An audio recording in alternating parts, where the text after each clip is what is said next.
ಭೂಮಿಗೆ ಬಂದ್ರೂ ಹೊರಗಡೆ ಓಡಾಡುವಂತಿಲ್ಲ ಸುನಿತಾ ಮತ್ತು ಬುಚ್. ಮುಂದಿನ 1.5 ತಿಂಗಳು ಇವರಿಬ್ಬರಿಗೆ ಲಾಕ್ಡೌನ್. ಹೌದು, ಅಮೆರಿಕದ ಗಗನಯಾತ್ರಿಗಳಾದ ಸುನಿತಾ ವಿಲಿಯಮ್ಸ್ ಹಾಗೂ ಬುಚ್ ವಿಲ್ಮೋರ್ ಕೊನೆಗೂ ಸುರಕ್ಷಿತವಾಗಿ ಭೂಮಿಗೆ ಸ್ಪರ್ಶಿಸಿದ್ದಾರೆ.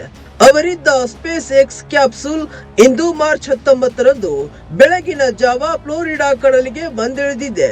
ಸ್ಪೇಸ್ ಎಕ್ಸ್ ನ ಸಿಬ್ಬಂದಿ ನೌಕೆಯಲ್ಲಿ ಅವರಿದ್ದಲ್ಲಿಗೆ ಧಾವಿಸಿ ಸುನಿತಾ ಹಾಗೂ ಬುಚ್ ರನ್ನ ಕ್ಯಾಪ್ಸೂಲ್ ನಿಂದ ಇಳಿಸಿ ಹ್ಯೂಸ್ಟನ್ ಜಾನ್ಸನ್ ಸ್ಪೇಸ್ ಸೆಂಟರ್ ಗೆ ಕರೆದುಕೊಂಡು ಹೋಗಿದ್ದಾರೆ.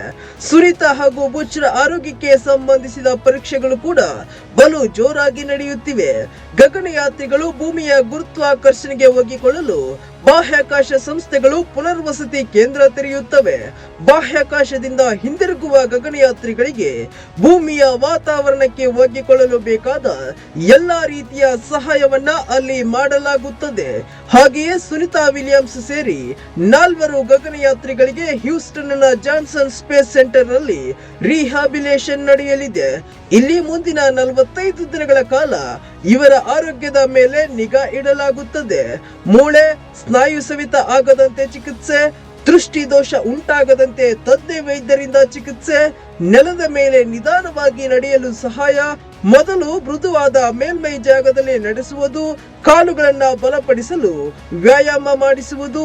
ಹೀಗೆ 45 ದಿನಗಳ ಕಾಲ ಸುನಿತಾ ಮತ್ತು ಬುಚ್ ಅವರಿಗೆ ವೈದ್ಯಕೀಯ ತಪಾಸಣೆ ಮಾಡಲಾಗುತ್ತದೆ.